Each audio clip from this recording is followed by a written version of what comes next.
नमस्कार, कैसे हैं आप सभी लोग। स्वागत है आपका फिक्र आपकी में। बहुत सारी खबरें हैं, बहुत सारी फिक्र है, लेकिन सबसे पहले आज हम कुछ पॉलिटिकल फिक्र की बात ज्यादा करेंगे जो नतीजों से सामने आ रही है। आज के उपचुनाव नतीजों ने सियासी हलचल बढ़ा दी है। बिहार के बांकीपुर में जनसुराज के प्रशांत किशोर ने बीजेपी के 3 दशक पुराने सियासी किले में सेंध लगा दी।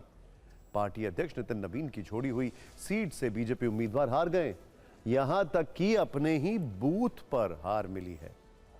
सवाल है कि इस ऐतिहासिक नतीजे की इनसाइड स्टोरी क्या है। मध्य प्रदेश के दतिया में भी बीजेपी का कमबैक प्लान कैसे फेल हो गया? क्या नरोत्तम फैक्टर का असर रहा है? और उपचुनाव से क्या कोई सियासी संकेत भी है?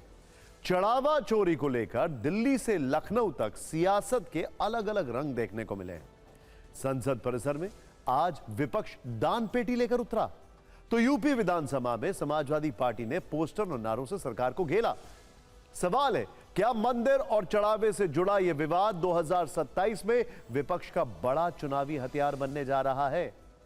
महिला पहलवानों के यौन उत्पीड़न मामले में ब्रजभूषण शरण सिंह को अदालत से बरी कर दिया गया है।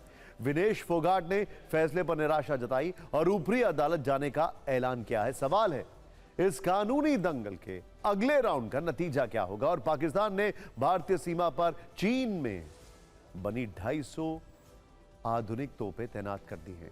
दूसरी तरफ पीओके का संतोष इस्लामाबाद और रावलपिंडी तक दस्तक दे रहा है। सवाल है कि क्या यह घरेलू संकट से ध्यान हटाने के लिए सरहद पर तनाव बढ़ाने की मुनीर नीति है? लेकिन अब आज की सबसे बड़ी खबर, पहली रिपोर्ट। पेपर लीक पर हुए देशव्यापी आंदोलन और हिंसा के बाद आज पहला चुनावी फैसला आया जिसमें बड़े राजनीतिक उलटफेर हैं। पॉलिटिकल पंडित इन नतीजों में देश की सबसे बड़ी पार्टी के लिए गहरे संदेश देख रहे हैं। हम बात कर रहे हैं बिहार, मध्य प्रदेश और गुजरात की 3 विधानसभा सीटों के उपचुनावी नतीजों की। सबसे ज्यादा चर्चा हो रही है बिहार के बांकीपुर और मध्य प्रदेश के दतिया की। बांकीपुर में जनस्वराज के प्रशांत किशोर ने बीजेपी का मजबूत किला ढहा दिया है। जो पहली बार चुनाव मैदान में उतरे थे तो दतिया में कांग्रेस अपनी सीट बचाने में कामयाब नहीं रही है। मतलब गुजरात की मांजलपुर को छोड़कर बाकी दोनों जगह बीजेपी को हार का मुंह देखना पड़ा है, जिसके पीछे कई फैक्टर्स हैं। पार्टी की सबसे बड़ी फजीहत बांकीपुर को लेकर हो रही है क्योंकि यह सीट राष्ट्रीय अध्यक्ष नितिन नवीन के इस्तीफे के बाद खाली हुई, जो राज्यसभा सांसद। समझने वाली बात यह है कि बांकीपुर पर बिहार के सीएम सम्राट चौधरी समेत सरकार के मंत्री और सहयोगी दलों ने भी जी तोड़ मेहनत की है। खुद नितिन नवीन यहां कैंप कर रहे थे। नीतीश कुमार ने वीडियो संदेश भी रिलीज किया, लेकिन बीजेपी के राष्ट्रीय अध्यक्ष की सीट एनडीए का कुनबा मिलकर भी नहीं बचा पाया है।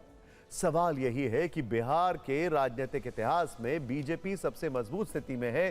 पहली बार उनका अपना सीएम है। 10 महीने पहले हुए विधानसभा चुनाव में वो सबसे ज्यादा सीटें जीत कर आए, फिर भी बांकीपुर जैसे गढ़ में प्रशांत किशोर ने कैसे चुनाव हरा दिया? प्रशांत किशोर ने बीजेपी के नीरज सिन्हा को बड़े अंतर से चुनाव हराया। प्रशांत किशोर को 64,151 वोट मिले। बीजेपी के नीरज सिन्हा को 44,827 वोट मिले। दोनों के बीच 19,000 से ज्यादा वोटों का अंतर रहा। इंटरेस्टिंग बात यह है कि कांग्रेस को जितने वोट मिले, नीरज सिन्हा को जितने वोट मिले, उन दोनों को मिला भी दे तो भी प्रशांत किशोर को ज्यादा वोट मिले। यानी जहां बीजेपी पिछला चुनाव 50,000 वोटों से जीती थी, वहीं इस बार 19,000 से ज्यादा के अंतर से हार गई।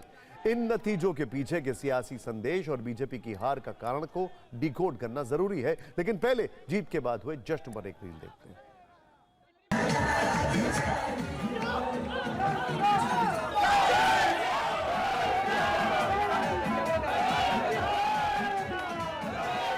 ये चुनाव विधायक बनाने का चुनाव नहीं है, ये चुनाव है भाजपा के केंद्रीय नेतृत्व को, मोदी जी को, अमित शाह को एक संदेश देने का।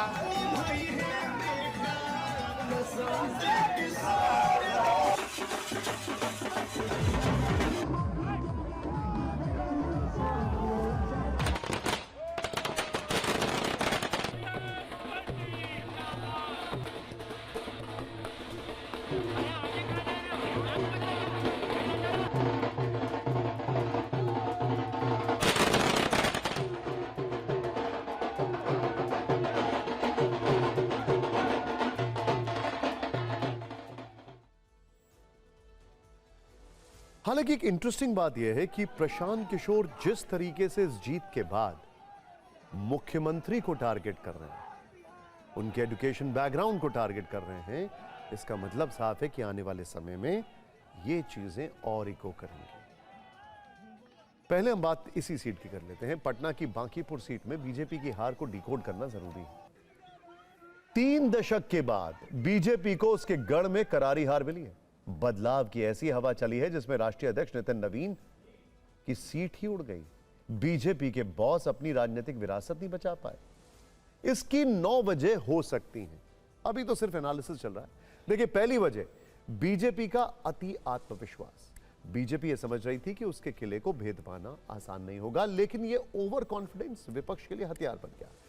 पेपर लीक विवाद और उसके बाद हुए छात्र आंदोलन का भी असर कहा जा रहा है, क्योंकि यह जो पॉइंट है, जो सेकंड पॉइंट आपको दिखाया, उसमें इंटरेस्टिंग बात यह है कि प्रशांत किशोर एजुकेशन और इन सारी चीजों को बहुत कुछ कह रहे थे। जैसे जीत के बाद उन्होंने कहा कि बिहार का इंसान खाली मजदूर बनने के लिए नहीं होता, उसको बहुत कुछ करना। जीत के बाद उन्होंने यह स्टेटमेंट दिया। खैर, बताया गया है कि यूजीसी के नए नियमों को लेकर अगड़ी जाति में नाराजगी दिखी। नए नियम में इक्विटी कमेटी के प्रावधान को सवर्ण विरोधी बताया जा रहा है। भरत तिवारी एनकाउंटर को लेकर भी एक वर्ग में गुस्सा नजर आया। एक फैक्टर सीएम सम्राट चौधरी के खिलाफ बने माहौल को भी माना जा रहा है। विश्लेषक बता रहे हैं कि प्रशांत किशोर के व्यक्तित्व और उनके मुद्दे जनता को पसंद आ रहे थे। चुनाव मैदान से आरजेडी लगभग नदारद रही। आखिरी 2 दिन तेजस्वी यादव मैदान में आए। कांग्रेस ने पहले ही प्रशांत किशोर को समर्थन दे दिया था। माना जा रहा है कि विपक्ष का वोट पीके के खाते में शिफ्ट हो गया। पहली बार बिहार के किसी चुनाव में जाति का कोई जोर नहीं रहा। जाति पाति को दरकिनार कर लोगों ने प्रशांत किशोर को वोट किया। बीजेपी के कैंडिडेट सिलेक्शन को भी एक कारण बताया जा रहा है। पार्टी शुरू से अपने उम्मीदवार को लेकर कंफ्यूजन में दिखी। पहले उम्मीदवार अभिषेक बंटी को बदल दिया गया, फिर एक बेहद कमजोर उम्मीदवार नीरज सिन्हा को उतारा गया। प्रशांत किशोर ये नैरेटिव सेट करने में सफल रहे कि बीजेपी किसी को भी टिकट देकर नहीं जिता सकती। बीजेपी के लिए बांकीपुर की हार बड़ा झटका है। 10 महीने पहले ही पार्टी ये सीट 50,000 से ज्यादा वोटों से जीती थी।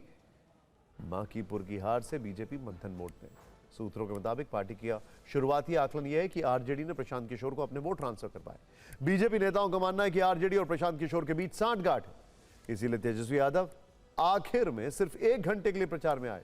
आरजेडी का कोर वोट बना रहा और उसने प्रशांत किशोर को आगे बढ़ा दिया ताकि बीजेपी के अपर कास्ट वोट में सेंध लग सके।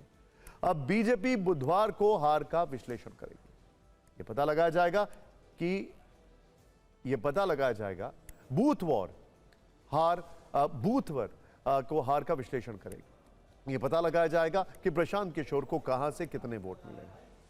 बीजेपी के कोर वोट का एक हिस्सा पार्टी से क्यों छिटका, इसकी समीक्षा की जाएगी।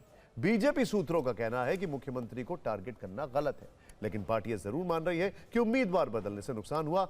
इससे यह संदेश गया कि बीजेपी अपने वोटरों को टेकन फॉर ग्रांटेड ले रही है। वोटरों में एक सोच यह भी थी कि एक सीट से बिहार सरकार की सेहत पर असर नहीं पड़ेगा। इस उदासीनता का खामियाजा भी पार्टी को उठाना पड़ा है। बीजेपी की हार की गूंज पटना से लेकर दिल्ली तक सुनाई दे रही है।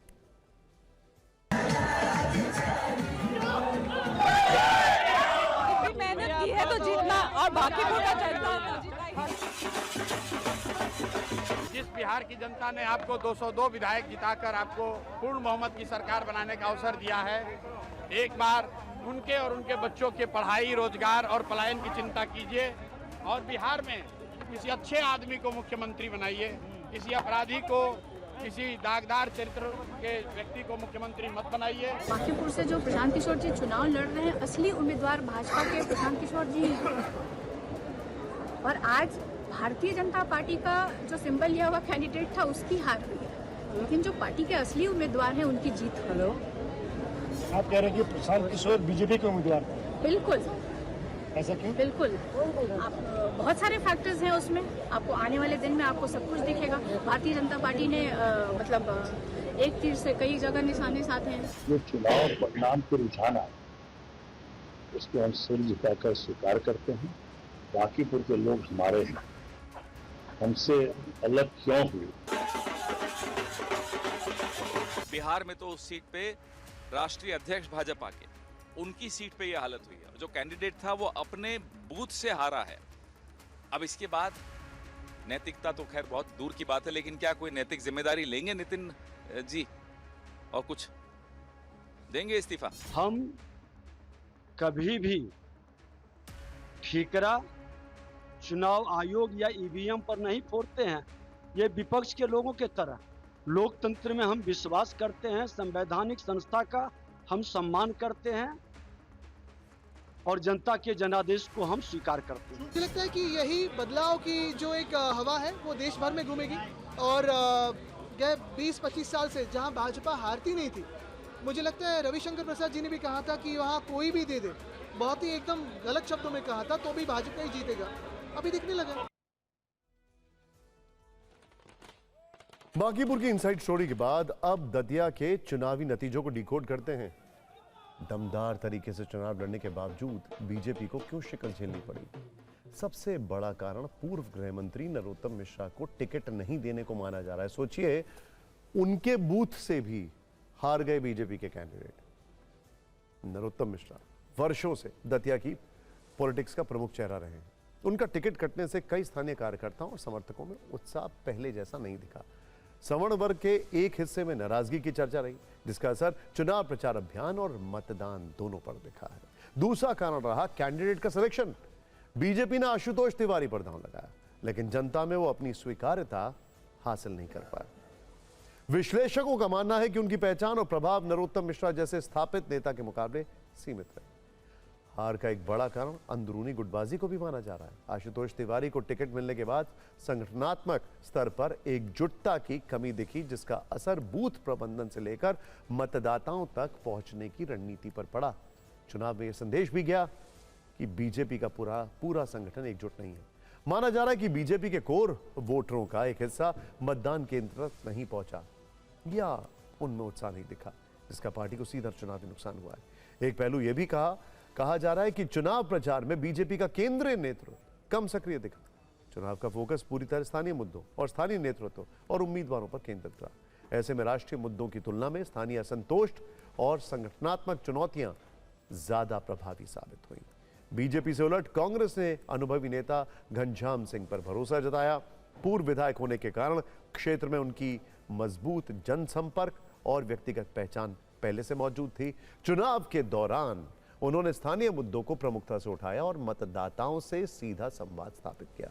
कांग्रेस की जीत में संगठनात्मक एकजुटता भी बड़ी वजह रही। पार्टी के वरिष्ठ नेता प्रचार में एक्टिव रहे और कार्यकर्ताओं के साथ तालमेल बनाकर अभियान चलाया। कांग्रेस की रणनीति बूथ स्तर पर केंद्रित थी। बीजेपी की गुटबाजी का लाभ भी कांग्रेस को मिला है। इसके अलावा चुनाव से पहले राज्य में किसान आंदोलन की राजनीतिक गूंज भी महसूस की गई। माना जा रहा है कि सरकार के खिलाफ नाराज मतदाताओं के एक वर्ग ने कांग्रेस का समर्थन किया।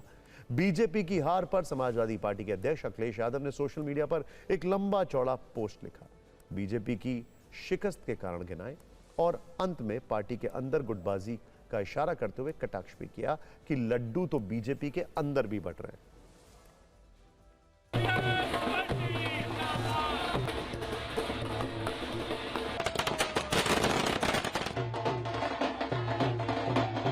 कांग्रेस कार्यालय में इस वक्त जश्न चल रहा है। ये तस्वीरें आप देख रहे हैं कांग्रेस कार्यकर्ताओं की, हाथ में कांग्रेस के प्रदेश अध्यक्ष जीतू पटवारी की तस्वीरें हैं, कांग्रेस का झंडा है और ये राहुल गांधी की तस्वीरें आप देख रहे हैं। कितने खुश आप लोग? बहुत खुशी आ रही है। जैसे हम प्रदर्शन करते हैं भारतीय जनता पार्टी के खिलाफ, वैसे आज हम खुशी मना रहे हैं। मिठाई बांटी हमने, कार्यकर्ताओं में, नेताओं में हमने जश्न मनाया है। मैं मानता हूं दतिया की जनता ने मध्य प्रदेश की सरकार को भी जो उनका चेहरा था वो बेनकाब किया। करप्शन का चेहरा, आतंक का चेहरा, प्रशासनिक दुरुपयोग के बाद इतनी बड़ी जीत दिलाई। ये देश के नए युग की शुरुआत है। मध्य प्रदेश के 2028 के चुनाव में भारतीय जनता पार्टी की सरकार हटेगी, उसका नींव का पत्थर है। दतिया चुनाव कांग्रेस की सीट कांग्रेस के पास है। ये अलग बात है कि पिछले विधानसभा चुनाव से भी हमने 1700 वोट ज़्यादा पाए हैं। लेकिन मैं फिर कहना चाहूँगा कि लोकतंत्र में चुनाव इसी बात के लिए कहते हैं। हमने अपनी बात रखी, कांग्रेस ने अपनी बात रखी, जनता ने जो निर्णय किया हम उसको सिरोधारी करते हैं। ये इस बात का संकेत है कि नौजवान का बुरी तरीके से मोह भंग हुआ है। आपने देखा होगा कि किस तरह से नरोत्तम मिश्रा वहां पे मोर्चा खोले हुए थे, वो भी सीट हार गए। वहां बताते हैं कि सारे हथकंडे मोहन यादव जी ने अपनाए, सारी ताकत लगा दी, बावजूद इसकी बीजेपी वहां पे हार गई। हालांकि कांग्रेस के नेताओं का यह भी कहना है कि उनके काफी वोट तीसरे नंबर पर रही आजाद समाज पार्टी ने काटे। दामोदर यादव जो हैं आजाद समाज पार्टी के, वो तीसरे नंबर पर है। करीब 14% से ज्यादा वोट मिले, यानी लगभग 22,000 से ज्यादा। खैर, फिक्र के लेंस से देखें तो उपचुनाव केवल खाली हुई एक सीट को भरने का चुनाव नहीं होता है। कई बार उससे आने वाले समय की बड़ी राजनीति का संदेश निकलता है। ध्यान से देखिएगा। राम मनोहर लोहिया लगातार चुनावी पराजयों के बाद 1963 में फर्रुखाबाद का उपचुनाव जीतकर पहली बार लोकसभा पहुंचे थे और कांग्रेस के वर्चस्व को चुनौती देने वाली सबसे प्रभावशाली आवाजों में शामिल हुए। आचार्य जे.बी. कृपलानी ने भी 1952 में भागलपुर सहपूर्ण निर्मा संसदीय क्षेत्र से उपचुनाव जीतकर पहली लोकसभा में प्रवेश किया था। और 1988 का इलाहाबाद उपचुनाव कौन भूल सकता है। वीपी सिंह की उस जीत ने विपक्ष को नया नेता और नई धुरी दी। नतीजा यह हुआ कि अगले ही साल देश की सत्ता का चक्र घूम गया। इसी तरह बांकीपुर भी केवल एक विधानसभा सीट का मसला नहीं है। यह बीजेपी के राष्ट्रीय अध्यक्ष नितिन नवीन की छोड़ी हुई सीट थी। इस इलाके में 1995 से बीजेपी का दबदबा था और पार्टी 3 दशक से यहां कोई चुनाव नहीं हारी थी। 2008 के परिसीमन से पहले यही क्षेत्र पटना पश्चिम सीट का हिस्सा था, लेकिन उसी गढ़ में जन स्वराज ने बीजेपी को करीब 19,000 वोटों से हरा दिया है। यहां तक कि बीजेपी उम्मीदवार अपने बूथ पर भी हार गया। इस हार का प्रतीकात्मक असर इसलिए और बड़ा है क्योंकि 2025 के विधानसभा चुनाव में नितिन नवीन ने यहीं से करीब 50,000 से ज्यादा वोटों से जीत दर्ज की थी। यानी कुछ ही महीनों में बीजेपी की बड़ी बढ़त न केवल खत्म हो गई बल्कि सीट भी हाथ से निकल गई। यह नतीजा अभी बिहार की पूरी राजनीति बदलने का प्रमाण नहीं है। एक उपचुनाव से जन स्वराज को राष्ट्रव्यापी ताकत भी नहीं मान लेना चाहिए, लेकिन एक संदेश साफ है कि सियासी किला कितना भी मजबूत हो, मतदाता उसे स्थायी रूप से किसी पार्टी को नहीं देता। बांकीपुर की जीत प्रशांत किशोर के लिए मंजिल नहीं, राजनीतिक परीक्षा में मिला पहला बड़ा प्रमाण पत्र है। और बीजेपी के लिए यह केवल एक सीट की हार नहीं, बल्कि अपने सबसे सुरक्षित गढ़ में हुए बदलाव को गंभीरता से पढ़ने की चेतावनी। खैर, चुनाव के बाद चढ़ावा चोरी पर फिक्र की 2 फाइलें, जिनमें एक के अंदर सियासी हंगामा जबरदस्त है तो दूसरे में एक नया मामला है और एक नए मंदिर से जुड़ा है यह मामला, और जिस पर महाराष्ट्र में अब सियासत काफी तेज हो गई। दरअसल चर्चा 2 मंदिरों को लेकर है। पहला, अयोध्या राम मंदिर में चढ़ावा चोरी पर पक्ष विपक्ष में तकरार का नेक्स्ट लेवल दिख रहा है।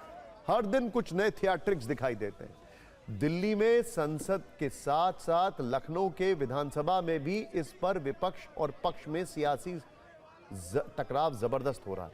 वहीं मॉनसून सत्र के पहले ही दिन समाजवादी पार्टी और बीजेपी के बीच जुबानी जंग छिड़ी है। आरोप प्रत्यारोप के बाण चले तो दूसरा मामला जो है वो मुंबई में सिद्धि विनायक मंदिर का है। वहां पहली बार दान चोरी की बात खुद ट्रस्ट ने मानी है। शाम को इस संबंध में बाकायदा प्रेस कॉन्फ्रेंस की गई। क्या क्या एक्शन लिए गए हैं ये जानकारी देश के सामने रखी गई। लेकिन पहले अयोध्या राम मंदिर चढ़ावा चोरी पर सियासी फिक्र। दरअसल आज भी चढ़ावा चोरी और दिल्ली प्रदर्शन में छात्रों की पिटाई का मुद्दा संसद के दोनों सदनों में गूंजता रहा। विपक्ष ने लोकसभा और राज्यसभा में भारी हंगामा किया, नारेबाजी की। इस कारण दोनों सदनों की कार्रवाई कई बार बाधित हुई। अंत में सदन कल तक के लिए स्थगित करना पड़ा। सरकार का कहना है कि वो विधायी कामकाज आगे बढ़ाना चाहती है, जबकि विपक्ष पहले विवादित मुद्दों पर चर्चा चाहता है। इसी मांग को लेकर वो मकर द्वार पर लगातार अनोखे विरोध प्रदर्शन भी कर रहा है। आज संसद परिसर में विपक्ष ने एक दान पेटी रख दी। उसमें कई सांसदों ने बारी बारी से चंदा देकर प्रोटेस्ट दर्ज कराया। इस प्रदर्शन में विपक्ष के करीब सभी दल शामिल हुए। प्रियंका गांधी, डिंपल यादव, जया बच्चन और रामगोपाल यादव समेत कई सांसदों ने इस विरोध में हिस्सा लिया। विपक्ष का लगातार यही आरोप है कि सरकार बड़े मुद्दे पर जवाब देने से बच रही है। चढ़ावा चोरी पर भी संसद में बात होनी चाहिए।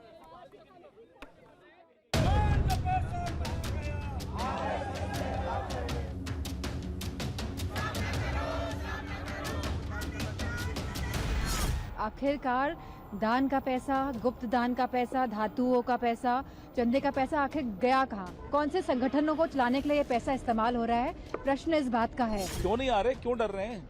जीत कर आए थे, सदन में आने के लिए आए थे ना, अब क्यों भाग रहे हैं? कि नियोजित ढंग से इस सदन को चलने नहीं दे रहे हैं, चाहे वो राहुल गांधी हो, चाहे समाजवादी पार्टी के अखिलेश हो या विपक्ष हो। और समाजवादी कांग्रेस के लोग मिलकर के पप्पू एक साधु और संतों का में, तो ये देश के संतों का अपमान है, देश के उस सनातन पे और धार्मिक भावनाओं पे कुठाराघात है। पूरा देश की हिंदुओं का इतना एस्पिरेशन है राम मंदिर में, इतना माहौल मचाया था, उसके बाद उसका चंदा भी चोरी होगा, ये तो शर्मिंदा की बात है ही। तो हम प्रोटेस्ट नहीं करेंगे, ऑपोजिशन का फर्ज बनता पीपल्स वॉइस उठाना, हम प्रोटेस्ट नहीं करेंगे, चंदा चोरी होगा। चोर टिन्नू यादव हैं, मनीष यादव हैं, SIT ने 8 के 8 लोगों को पकड़ के जेल भेज दिया है, तो चोर तो ये शोर मचाने वाले चोर हैं। संत समाज ने कहा या बर्खास्त करो, नहीं तो संत समाज अपने आप निर्णय कर लेगा। इस सब के बीच संत के वेश में अभिनय करने वाले पूर्णिया के सांसद पप्पू यादव ने आज सफाई दी है। उन्होंने कहा है कि वो गोविंद देवगिरी का अभिनय कर रहे थे, इसे हिंदू आस्था से नहीं जोड़ा जाना चाहिए। लेकिन पप्पू यादव ने जो किया, समाजवादी पार्टी के राज्यसभा सांसद राम गोपाल यादव ने उसकी आलोचना की। कहा चढ़ावा चोरी से संतों का कोई लेना देना नहीं है, पप्पू यादव ने जो किया वो गलत था। तो बेसिकली गलत चीज थी, होना नहीं चाहिए।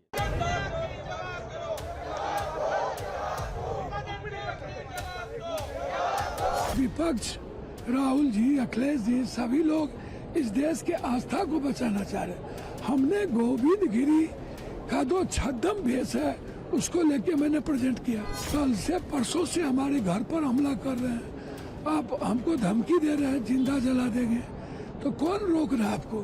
फ्राइडे को अंतिम दिन पप्पू यादव के रूप में उस पर बड़ा आपत्ति है, आक्रोश है देश में कि हिंदू और सनातन का, संतों का अपमान है ये। देखिए वो गलत था, क्योंकि जो राम मंदिर में चोरी हुई है उससे संतों का कोई वास्ता नहीं, तो बेसिकली गलत चीज थी, होना नहीं चाहिए था। संसद में विपक्ष के हंगामे के बीच सरकार ने आज एक जरूरी बिल पास करा लिया है। लोकसभा में सुप्रीम कोर्ट में जजों की संख्या बढ़ाने से जुड़े उच्चतम न्यायालय संशोधन विधेयक 2026 को ध्वनि मत से पारित कर दिया गया। इस विधेयक के लागू होने के बाद CJI समेत सुप्रीम कोर्ट के जजों की कुल स्वीकृत संख्या 34 से बढ़कर 38 हो जाएगी, यानी सुप्रीम कोर्ट में 4 जस्टिस बढ़ गए। खास बात यह रही कि विपक्ष के हंगामे के कारण इस बिल पर सदन में कोई चर्चा नहीं हो सकी और इसे बिना बहस के ही पारित कर दिया गया।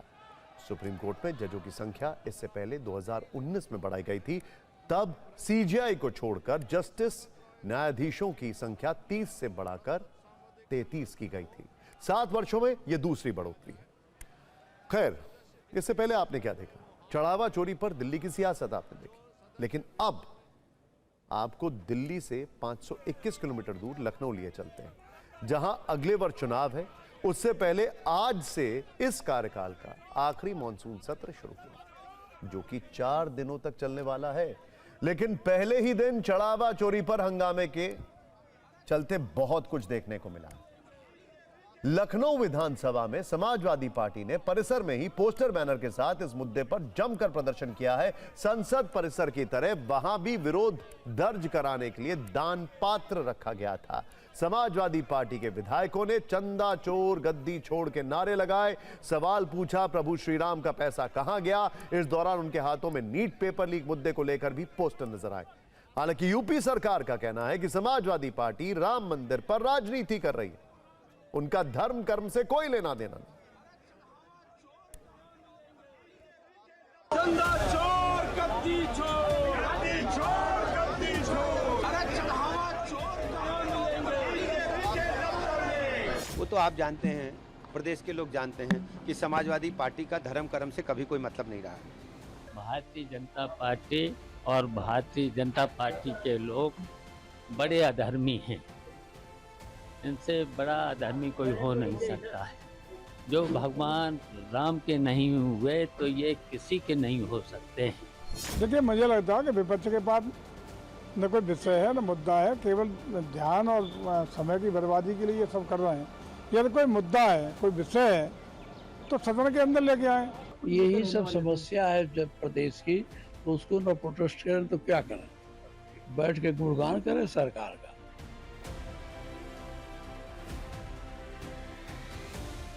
शुरू से लेकर आज तक भारतीय जनता पार्टी और RSS के लोगों ने उस चंदा चोरी, चढ़ावा चोरी, उसी को आगे बढ़ाया। उस मामले को लेके जनता में रोष है, तो हम भी तो उसी 1 लाख 1 करोड़ जनता के हैं, विधायक भी तो उसी बीच से चुन के आए हैं, उनके अंदर भी रोष है और इस रोष को हम चाहते हैं सरकार इसका जवाब दे।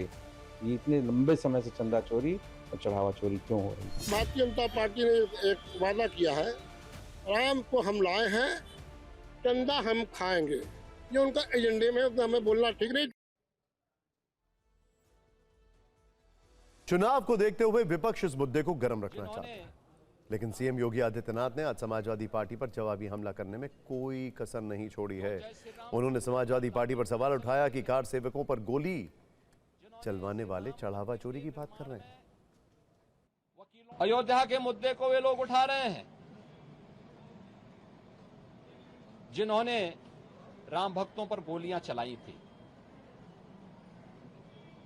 जो जय श्री राम बोलने पर लाठी गोली चलाते थे, जिन्होंने श्री राम मंदिर के निर्माण में वकीलों की अपनी फौज न्यायालय में खड़ी करके इस पूरे कार्यक्रम को बाधित करने का प्रयास किया था, और राम मंदिर में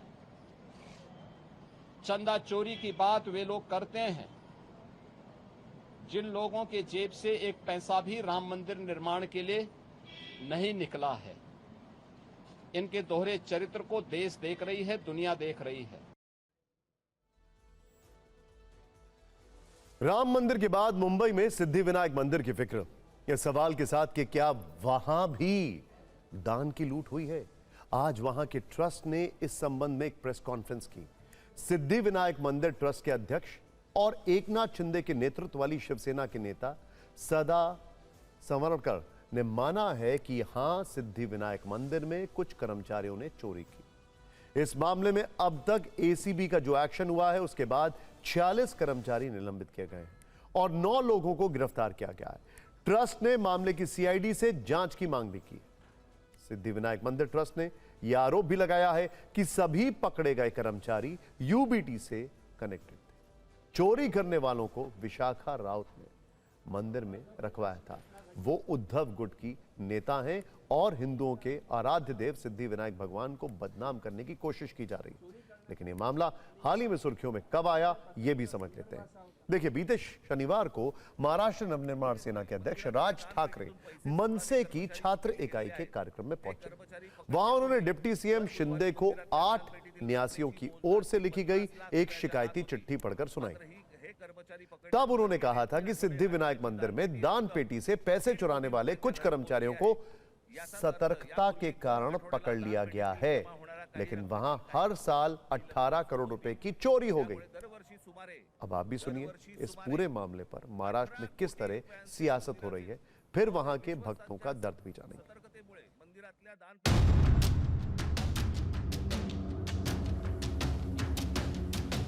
हे सगळं म्हणजे 18 कोटी रुपये दरवर्षाचे सिद्धिविनायक मंदिरामधून चोरी होतीये। आपण भाबडेपणाने, भाविकपणे आपण तिकडे जातोय, दानपेटीमध्ये आपण टाकतोय, हे असल्या चोऱ्या होत आहेत। ही माणसं सगळी मंदिरं लुटतायत। ये बहुत बड़ा एक गैंग है बोल सकते हैं हम लोग, कर्मचारी है लेकिन गैंग है। वो लोग तीसरा माला या हर जगह पे जो दान पेटी होती थी उठा के 3rd फ्लोर पे लेके जाते थे, वहाँ से पैसा निकालते थे। 2-4 लोग हैं, उनको विशाखा राउत ने नौकरी पे रखा था। वो उबाटा के शाखा में जाते। हम पूरी पारदर्शिता से यहाँ पे कारोबार कर रहे हैं। पुलिस स्टेशन में जाके हमारे ईओ डेप्यूटी को भेजा, उनको बोला एक कंप्लेंट करो। एक कर्मचारी 22 मार्च को अरेस्ट किया गया और 22 मार्च को अदर्स 8 कर्मचारियों को अरेस्ट किया गया। हम लोग आने के बाद में कम से कम 8-10 महीना हम लोग फॉलोअप लेने के बाद में हमारा हाथ में आया ना कि हमको डायरेक्ट तो नहीं मालूम पड़ा। जो इसका पीछे रहेगा उसको अभी पकड़ के सलाखों के पीछे डालो करके हमने बोला। चोरी की जांच भी होनी चाहिए और जो इसमें इन्वॉल्व है वो सबको पकड़ना चाहिए और सबके ऊपर केस डालना चाहिए। अनफॉर्चुनेट है अगर सिद्धिविनायक जैसे मंदिर में भी इस तरीके की हेराफेरी चल रही हो। पर मैं सवाल ये पूछना चाहती हूँ, एकनाथ शिंदे जी के तो चेयरमैन वहाँ पे बैठे हुए हैं, तो वो चेयरमैन के अंतर्गत ये सब कुछ हो रहा है और किसी को पता नहीं है और उनके ट्रस्टीज उनको लिख रहे हैं, तो ऐसा लग रहा है चोर चोरी पकड़ने की कोशिश कर रहे हैं और चोरों की टोली है। ये आरोप पिछले लंबे समय से ये चल रहा है, तो इसकी जांच होना ही चाहिए। जो जांच के पश्चात इस पर कोई टिप्पणी करना ये ठीक रहेगा। अयोध्या के बाद जिस तरह से सिद्धि विनायक मंदिर में भी दान चोरी का मामला सामने आया है, उसके बाद वहां भक्त काफी निराश हैं। उन्होंने कहा कि हमारी आस्था से खिलवाड़ हो रहा है। मुंबई से हमारे सहयोगी जयप्रकाश की रिपोर्ट। मंदिर के अंदर जो दान आप लोग देते हैं, उसमें जब चोरी की बात आती है, जैसे सिद्धि विनायक मंदिर ने भी एक पत्र लिखा है सरकार को और जांच की मांग की है, क्या कहना चाहेंगे आप? वो गलत ही है ना, चोरी नहीं करना चाहिए ना। लोग पैसा किस लिए दे रहे हैं? गरीबों के लिए दे रहे हैं, अच्छे काम के लिए दे रहे हैं। ये जो चोरी कर रहा है उसको पुलिस के हवाले कर देना चाहिए। नहीं, ऐसा नहीं होना चाहिए और इसकी जांच होनी चाहिए पूरी तरीके से। हम दान करते हैं क्योंकि गरीबों को उसका फल मिले। अगर ऐसे चोरी होगी तो उसका क्या होगा? गरीबों के लिए ही हम दान करते हैं ना। भक्तों के साथ खिलवाड़ हो रहा है। जो भक्ति की जो सब श्रद्धा जो लगाते हैं, वो चंदा जो देते हो भगवान की मंदिर में अपना श्रद्धा से चंदा देते हैं ताकि जरूरियातमंद को वो काम आए, और ये लोग उसका मिसयूज कर रहे हैं। तो उसको बिल्कुल कड़ी कार्रवाई होनी चाहिए। हम अगर कुछ हम जितना कमाते हैं, हम जो करते हैं उसका रिकॉर्ड अगर सरकार हमसे मांगती है, हम अपना प्रेजेंट करते हैं सब, तो वही सेम सब चीज़ में वही फॉलो होना चाहिए कि जो जिसके पास जितना पैसा आ रहा है हमारा पैसा है, हमने अपनी मेहनत से कमाई से दिया है, तो हमको भी पता होना चाहिए ना कि हमारा पैसा कहाँ जा रहा है। और फिक्र में बात करते हैं बीजेपी के एक ऐसे नेता की जो आज राहत महसूस कर रहे होंगे। नाम है बृजभूषण शरण सिंह, भारतीय कुश्ती संघ के पूर्व अध्यक्ष, जिन पर महिला पहलवानों से यौन शोषण के आरोप लगे थे, जिनकी गिरफ्तारी की मांग पर वर्ष 2023 में दिल्ली का जंतर मंतर पहलवानों के आंदोलन का अखाड़ा बन गया था, जहां तब पहलवानों के मन से राजनीति के बड़े बड़े दांव पेच लगाए जा रहे थे।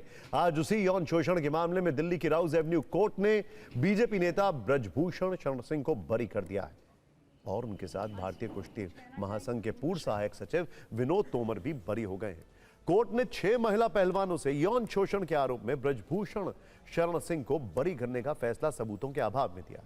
कोर्ट के अनुसार जो साक्ष्य पेश किए गए हैं वो आरोपों को साबित करने के लिए काफी नहीं थे। बृजभूषण शरण सिंह के वकील के अनुसार अदालत ने शिकायतों और गवाहियों में विरोधाभास की बात भी मानी। इसके अलावा कहा है कि कुछ आरोपों और शिकायत दर्ज कराने के बीच देरी हुई, जिसका स्पष्टीकरण भी अदालत को जायज नहीं लगा। और इस तरह 1133 दिनों में हुई 127 सुनवाई के बाद बृजभूषण शरण सिंह को और विनोद तोमर को बरी कर दिया गया।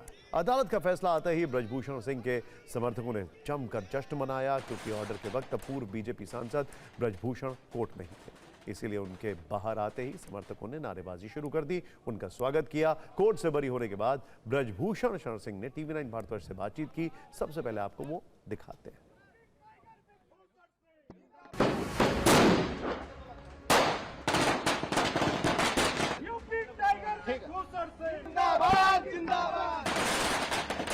देखिए, लड़ाई के बाद जब विजय मिलती है तो बड़ा आनंद आता है। संघर्ष के बाद जब लक्ष्य की पूर्ति होती है तो बड़ा मजा आता है। मुझे भी मजा आ रहा है। मेरे पहले दिन की कही हुई बात आज सत्य साबित हुई। तो साजिश का जो सबूतों के अभाव में आपको बरी किया गया है, जो सबूतों के अभाव में नहीं, मुझे बाइज्जत बरी किया गया। बाइज्जत बरी नहीं, सबूतों के अभाव में बरी दूसरा होता है और बाइज्जत बरी दूसरा होता है। जो ओलंपियंस थे, जो खिलाड़ी थे, आप पर आरोप लगा रहे थे, अब उनको कैसे देखते हैं? उनकी जो बातें थी, जो आरोप थे, पूरी तरीके से झूठे साबित हुए। अच्छा होगा कि अब आप उन्हीं से बात करिए इस विषय में कि उनको क्या फील हो रहा है। तमाम लोग मेडल बहाने के लिए गए थे, उनसे बात करिए। तमाम बड़े बड़े लोग उनके साथ थे, उनसे बात करिए कि उनको क्या फील हो रहा है। मुझे तो गुड फील हो रहा है। राजनीतिक पार्टियां भी इसमें शामिल हुई थी जंतर मंतर पर, उनके साथ तमाम लोग, एक दो लोगों को छोड़ करके आपके विरोध में थे। कोई फांसी की मांग कर रहा था, कोई कुछ। अब उन विरोधियों को क्या कहेंगे इस पूरी जीत पर आप? उनकी साजिश नाकाम हुई और आज जो विरोधी पार्टी है, इनकी तो कोई हैसियत ही नहीं रह गई है। ना खेल का नुकसान होने दिया जाएगा, ना हमारा नुकसान होगा। हमारा कोई नुकसान नहीं हुआ है। हमारे बेटे सांसद बन गए। अदालत के फैसले के बाद ब्रजभूषण शरण सिंह पर लगे यौन शोषण वाले सभी आरोप फिलहाल एक ही दांव में चित हो गए, लेकिन महिला पहलवानों ने अब भी कानून का अखाड़ा नहीं छोड़ा है। इस मामले में शिकायतकर्ता के साथ 2023 में हुए आंदोलन का बड़ा चेहरा रही विनेश फोगाट ने अदालत के फैसले पर दुख जाहिर किया, लेकिन साथ ही यह भी कहा कि ये लड़ाई जारी रहेगी। विनेश फोगाट लिखती हैं, दुख है कि कोर्ट ने ब्रजभूषण शरण सिंह को महिला पहलवानों द्वारा लगाए गए यौन हिंसा के आरोपों में दोषी नहीं माना है। उन्होंने आरोप लगाया कि पहले दिन से ही सारा तंत्र, सरकार और यह सिस्टम ब्रजभूषण को बचाने के लिए लगा हुआ है। लेकिन आगे लिखा कि महिला पहलवानों ने वकीलों को इस फैसले के खिलाफ अपील करने का निर्देश दे दिया है, इसलिए उम्मीद नहीं छोड़ी है और पहलवान अपनी लड़ाई जारी रखेंगे। लेकिन बात सिर्फ पहलवानों तक ही सीमित नहीं है, मामला फिर राजनीतिक हो गया है। प्रियंका गांधी से लेकर अरविंद केजरीवाल तक विपक्ष के तमाम नेताओं ने फैसले पर सवाल उठाए हैं, जबकि बीजेपी सांसद और ब्रजभूषण सिंह के बेटे का कहना है कि सच की जीत हुई।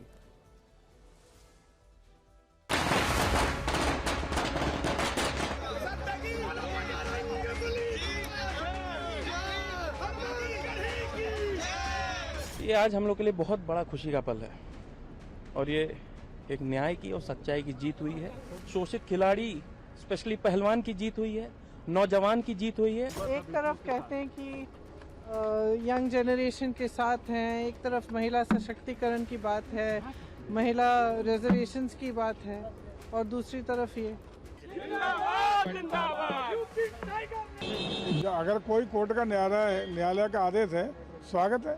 ये काफी दुर्भाग्यपूर्ण है अगर उनको बरी कर दिया है, क्योंकि सारे सबूत थे, सारे गवाह थे, इतने लोगों ने उनके ऊपर आरोप लगाए थे। जो देश का गौरव थी वो लड़कियां जंतर मंतर पे बैठी थी आंदोलन करने के लिए, आपने उनको खींचा, घसीटा, क्यों? इस तरह से जो एक संदेश जाता है, ये महिला विरोधी सरकार है, क्योंकि मनुवादी सरकार है। इस फैसले का हम सभी लोग भारतीय कुश्ती जगत की तरफ से सभी लोग, पहलवान से लेकर के सभी ऑफिशियल, सभी लोग इस फैसले का स्वागत करते हैं, क्योंकि यह फैसला निराधार था, आरोप लगाया गया था और इससे, इस आरोप लगाने की वजह से हमारी कुश्ती का भी बहुत बड़ा नुकसान हुआ था। और फिर में बात करते हैं अरुणाचल प्रदेश के मुख्यमंत्री पेमा खांडू के परिवार और रिश्तेदारों की कंपनियों को कथित अवैध सरकारी ठेके की। पेमा खांडू से जुड़े कथित 1270 करोड़ रुपए के सरकारी ठेकों के मामले में अब सुप्रीम कोर्ट ने बेहद सख्त रुख अपनाया है। सीबीआई ने अदालत में कहा कि राज्य सरकार जांच में सहयोग नहीं कर रही है। इसके बाद सुप्रीम कोर्ट ने सीधे राज्य के मुख्य सचिव और प्रधान सचिव को तलब कर जवाब मांगा है। यह मामला उन आरोपों से जुड़ा है जिनमें कहा गया कि पेमा खांडू के परिवार और रिश्तेदारों से जुड़ी कंपनियों को सरकारी ठेके नियमों के खिलाफ दिए गए। आज सुप्रीम कोर्ट ने कहा कि सीबीआई की ओर से 17 जुलाई को जो स्टेटस रिपोर्ट दाखिल की गई, उसे देखने से साफ पता चलता है कि रिकॉर्ड उपलब्ध कराने के मामले में राज्य सरकार बिल्कुल सहयोग नहीं कर रही है। यह स्थिति बिल्कुल स्वीकार्य नहीं, इसीलिए राज्य के मुख्य सचिव और प्रधान सचिव को नोटिस जारी कर जवाब मांगना अनिवार्य हो गया है। जस्टिस विक्रम नाथ और जस्टिस संदीप मेहता की बेंच सीबीआई की ओर से दाखिल स्टेटस रिपोर्ट पर विचार कर रही थी। यह रिपोर्ट कोर्ट के अप्रैल के उस आदेश के बाद दाखिल की गई थी जिसमें पेमा खांडू से जुड़े पब्लिक वर्क्स कॉन्ट्रैक्ट्स के आवंटन में पक्षपात के आरोपों की जांच का निर्देश दिया गया था। जस्टिस विक्रम नाथ और जस्टिस संदीप मेहता की बेंच ने चीफ सेक्रेटरी और प्रिंसिपल सेक्रेटरी होम को 24 अगस्त को व्यक्तिगत तौर पर सुप्रीम कोर्ट में पेश होने को कहा है। सुप्रीम कोर्ट ने कहा है कि दोनों अधिकारियों को बताना होगा कि सीबीआई से असहयोग और सुप्रीम कोर्ट के निर्देशों पर अमल न करने का क्या कारण है। अब जरा समझिए कि आखिर सीबीआई को इस मामले में सुप्रीम कोर्ट का रुख क्यों करना पड़ा। सीबीआई ने अपनी स्टेटस रिपोर्ट में लिखा है कि पेमा खांडू की सरकार जांच में सहयोग नहीं कर रही है।